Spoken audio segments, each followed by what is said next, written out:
So you read the title, you clicked on the video, and I'd like to thank you for making it this far, but looks like I've got some explaining to do. So yes, first off, let me start by saying I absolutely am a huge fan of the Street Fighter franchise. I missed the first game, but been playing it since Street Fighter 2 and haven't stopped since then. There's no doubt in my mind that this series of games revolutionized the fighting genre and arcades in the early 90s, and there's no wonder why the series continues strong to this day. But the reason I bring up this video is due to this advertisement. This is a mobile game. Fist of the North Star for mobile had some special guest characters from Street Fighter, and holy moly, that got me excited. At first I thought it would be a console game. Finally, these two franchises would meet. But then when I saw it was mobile, I was disappointed. Personally, I'm not much of a mobile gamer at all. Anyway, on to the point. In this video, I'm going to explain to you exactly how Capcom stole tons of ideas from this franchise and used those ideas in the Street Fighter series. Yes, I'm serious. If not stolen, I'd say it was hugely inspired by Fist of the North Star. Or should I say, Hokuto no Ken, which technically translates to Fist of the Big Dipper. And you'll see why this particular scene will explain a lot as to why Street Fighter owes so much to Fist of the North Star, Yuji Naka, and Sega. Never heard of this franchise? Really? Because Fist of the North Star is among the highest grossing media franchises of all time, beating out other franchises such as James Bond, Frozen, and Sailor Moon, just to name a few. Also, the manga that this series is based on has sold over 100 million copies, making it one of the best-selling manga series in history. The manga's initial run began in 1983, which led to two anime television series that ran from 1984 through 1988, and has released a few mini-films as well. In other words, this franchise has been a big deal for a long time. A very concise explanation of the manga is as follows. A worldwide nuclear war in the 90s led to the destruction of civilization, turning everything into a wasteland. The main character, Kenshiro, or Ken as his friends call him, more on that later, wishes to live in peace, but his fiancée is taken from him.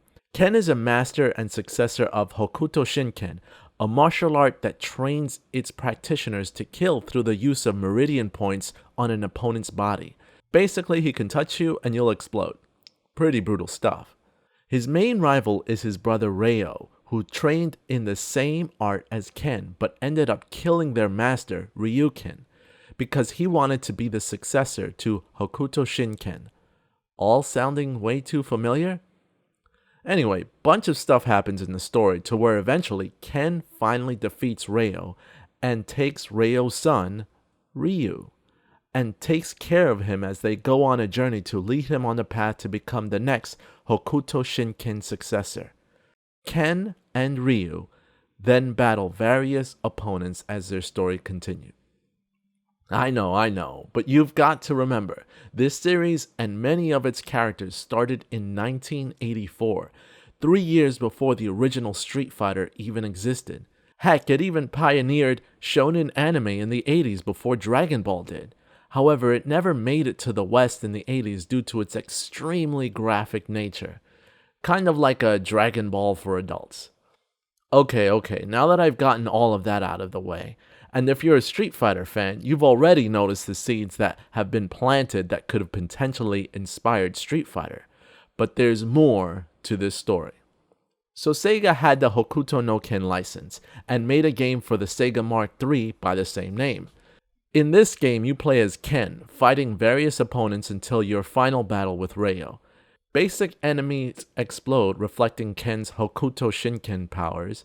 At the end of each stage, you fight a boss one-on-one, where each final blow is dealt with in extreme fashion. Sega put a lot of work into this game and wanted to release it in the West, but could not use the Hokuto no Ken license, so it was up to Yuji Naka, the same guy who would pioneer the Sonic the Hedgehog franchise, to help translate the game for a Western audience. Yuji Naka basically stripped out all ties to the Hokuto no Ken license, and at the same time, really made the game his own. He reskinned and renamed the main character to Ricky, recomposed the music, and even removed one boss battle completely from the original game. What he created looked like a generic game called Black Belt, but as a kid it was so much more, and it was so much fun. Though many of the licensed features changed, Yuji Naka still kept in the exploding characters, which I found funny when I played this game growing up. Also, I remember playing as a kid and hearing the incredible boss music, and being so hyped to fight.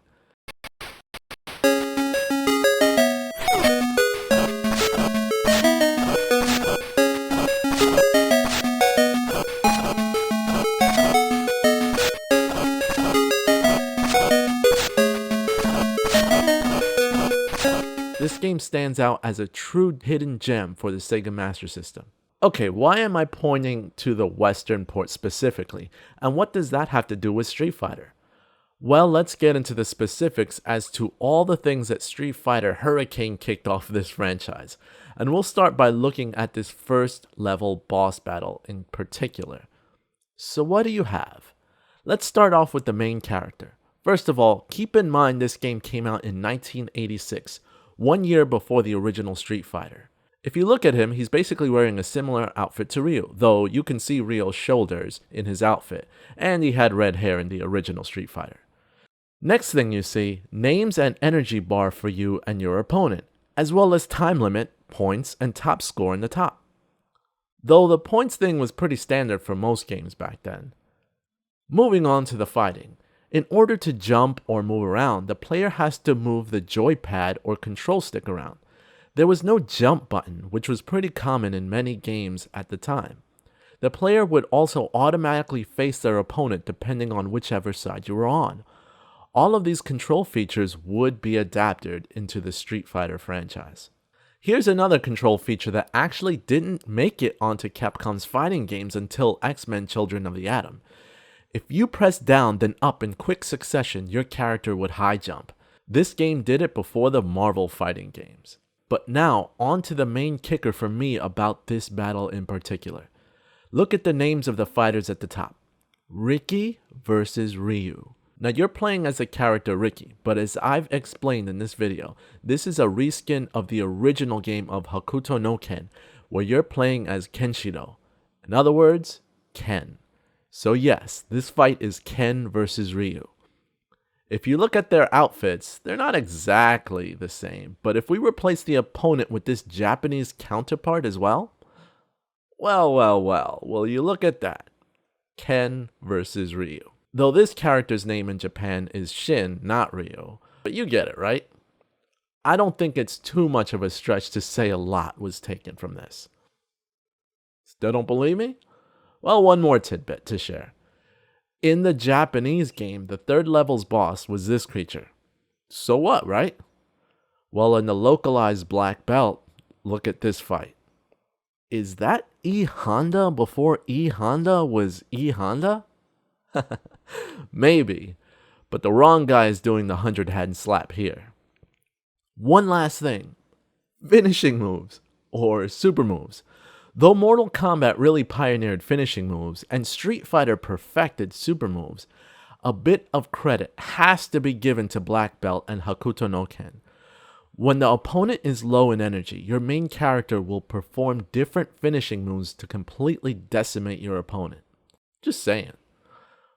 But yeah, that's why I think that Street Fighter, at the very least, used a lot of elements of this game to inspire much of the creation of Street Fighter. Yes, Street Fighter created the combo system, quarter circle and button combination special moves, etc. But give credit where credit is due. Black Belt, along with Hokuto no Ken, Yuji Naka, and Sega innovated much of what we see as common in gameplay and in animes today. Heck, it even invented the finger poke of doom before the finger poke of doom was a thing. Let me know what you guys think. Do you think I have a good argument here, or did I stretch it way too much?